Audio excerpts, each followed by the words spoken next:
안녕하십니까. 디딤 영상 시작하겠습니다. 이번 시간에는 기출픽 30일 자연선택과 생물의 진화입니다. 먼저 진화의 개념이 나옵니다. 진화란 생물이 오랜 시간에 걸쳐 환경에 적응하며 변화하는 현상을 진화라고 합니다. 이 진화로 굉장히 생물 다양성이 증가하게 되었다. 진화는 유전자의 변화를 동반합니다. 변이는 같은 종의 개체들이 개체군이죠. 개체군 내에서 나타나는 다양한 형질들, 그 차이를 뭐라고 한다? 변이라고 한다. 변이에는 유전적 변이와 비유전적 변이가 있습니다. 유전이라는 말은 부모의 형질이 자손에게 전달되는 것이 유전입니다. 비유전이면 전달 안 된다는 거죠. 유전적 변이는 개체가 가진 유전자의 차이로 나타나는 게 유전적 변이입니다. 형질이 자손에게 유전되며 진화의 원동력이 되는 것이 이제 유전적 변인데, 앵무새의 깃털색이 개체마다 다 다르죠. 네. 우리 교과서에는 그 달팽이 껍데기 그림 보면서 얘기할게요. 얼룩말의 이 검은 줄무늬도 개체마다 다 다르죠. 이것도 이제 유전적 변이고,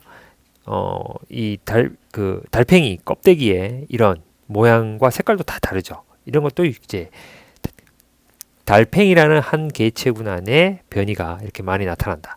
근데 무당벌레도 같은 종의 무당벌레지만 무당벌레 등껍질에 나타나는 무늬들이 다 다른 거죠. 이게 다 같은 종입니다. 같은 개체군이다. 그 다음에 우리 기출픽에 나와 있는 예시 보면 이 카렌족, 태국에 있는 카렌족이라는 이 분들은 목을 이렇게 링을 꽂아가지고 이렇게 계속 목이 길어지게 되는 그런 게 이제 나타나는 예시가 있습니다. 요거는 유전적 변이가 아니죠. 비유전적 변이의 예가 되겠다. 그림이 비유전적 변이는 환경의 영향으로 나타나는 거죠. 형질이 자손에게 유전이 안 돼요. 방금 전에 본 카렌족의 여인들을 이렇게 목이 길어지는 그런 것들은 이제 비유전적 변이 된다. 그럼 내가 길어졌어, 목이. 그럼 내가 낳은 아이가 목이 길어지지는 않다는 거죠. 자, 유전적 변이의 원인은 두 가지가 있다. DNA의 유전 정보의 변화가 생겨 새로운 유전자가 만들어져 부모에게 없던 새로운 형질이 자손에 나타난다. 이게 돌연변입니다. 돌연변이. 부모에게 없던 형질이 자손에게 탁 나타난다. 붉은색 딱정벌레 무리에서 갑자기 초록색 딱정벌레 나타나면 이런 것들이 돌연변이죠. 그 다음에 생식세포의 다양한 조합. 유성생식 과정. 유성생식이란 말은 성이 있는 거예요. 남성, 여성처럼 암컷, 수컷 이렇게 있는 생식 과정. 생식세포라고 하면 정자와 난자입니다. 이 정자와 난자가 만들어질 때 이 조합이 굉장히 다양하고, 또 그렇게 다양한 조합으로 인해 가지고 정자와 난자 만나서 수정란이 만들어지죠. 이 수정란이 이제 발생해서 이제 개체가 되잖아요. 이런 조합으로 자손에서 부모와 다른 형질이 나타난다. 그렇죠. 돌연변이에 의한 변이가 있을 수 있고, 생식세포의 다양한 조합으로 인한 변이도 있을 수 있다. 예시는 이런 게 있다. 그다음에 다윈의 자연선택설입니다. 다윈의 자연선택설은 다양한 변이를 가진 개체들 중에 환경에 적응하기 유리한 변이를 가진 개체가 자연 선택된다. 이 과정이 계속 수십 년, 수백 년, 수천 년, 수만 년 동안 반복되면 생물에 뭐가 일어난다? 진화가 일어난다. 학설이 자연 선택설입니다. 이 과정이 처음에 이제 과잉 생산, 이제 부모가 자손을 만들죠. 많은 수의 자손을 만든다. 이게 과잉 생산이에요. 근데 이제 그렇게 많은 자손이 만들어졌는데 변이가 다양하게 나타나겠죠? 다양한 변이가 나타날 거다. 형태나 습성이나 기질, 형질이 조금씩 다른 변이가 나타나고, 과잉 생산된 개체 사이에서 한정된 먹이, 서식 공간을 두고 뭐가 돼요? 이제 경쟁을 해요. 생존 경쟁이 일어나죠. 그럼 경쟁이 일어났어. 그럼 환경에 저 유리한 형질을 가진 거. 기린으로 치면 목이 긴 기린. 이 목이 긴 기린이 살아남기 유리하죠? 그렇죠? 그게 더 많이 살아남는 거야. 목이 짧은 애는 이게 죽고. 그러면 이 긴 기린의 유전자들이 계속해서 후대로 물려주게 되죠. 형질이 전해지죠. 그러면 결과적으로 어떻게 돼요? 나중에는 목이 긴 기린들만 남게 된다. 예, 진화된다. 그래서 과잉 생산, 변이, 생존 경쟁, 자연 선택, 진화 이런 과정을 거쳐서 이 생물이 진화를 하게 된다. 요게 이제 자연 선택설입니다.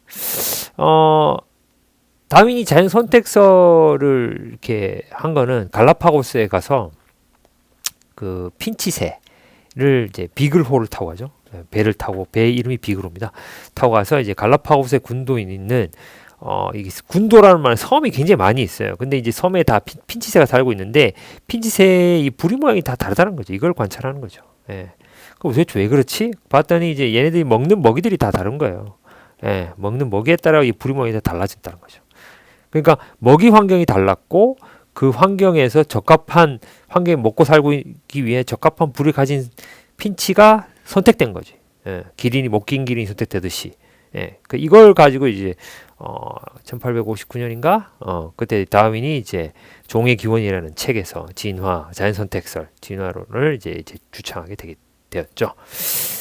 그 당시만 해도 이제 왜 그럼 그게 후대 그 유전이 되냐 이런 거가 어떻게 되는지는 뭐 그때 당시에 뭐 DNA가 발견되지 않았고 DNA는 1950년대에 그 왓슨과 크릭이 그 발견했잖아요. 그러니까 그 DNA 이직 나선 구조를 발견했잖아요. 그래서 그 전까지 1800년대니까 몰랐죠. 예.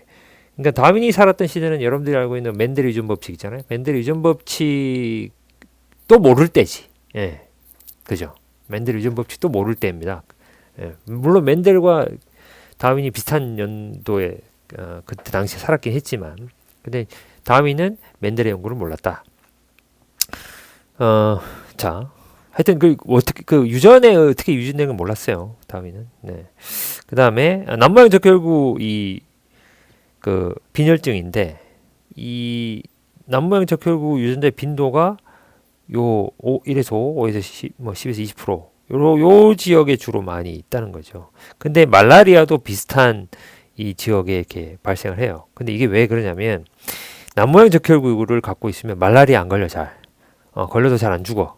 예. 근데 정상 적혈구인 사람이 말라리아면 죽을 수가 있다는 거죠. 그렇죠. 그래서 일반적으로는 이제 남모양 적혈구인 사람 빈혈이 심해서 생존에 불리하지만 이런 말라리아에 대한 저항성이 있기 때문에 말라리아가 많이 창궐한 지역에서는 이 남모양 적혈구 빈혈증이 있는 사람이 훨씬 생존에 유리하게 되죠. 예, 남모양 적혈구 가진 사람이. 그래서 이게 자연 선택되는 거지 이게. 그래서 이 지역에는 남모양 적혈구 있는 사람들이 많다는 거죠. 네. 이것도 이제 자연 선택을 설명시키겠죠. 그냥 항생제 내성 세균에 대한 건데 처음에는 이제 항생제 내성이 없어요. 없는데 이제 돌연변이로 항생제 내성 유전자를 가진 애가 까만색이죠. 까만 거. 나머지는 회색인데 나타났어. 근데 항생제를 사용하는 환경에 놓여지게 됐어. 그러면 내성이 없는 애들은 다 죽겠죠. 뭐만 살아남아? 그렇지. 내성 있는 애만 살아남겠죠. 그런 애들이. 예. 이제 그것도 역시 자연 선택이 되는 거죠. 얘네들이. 네.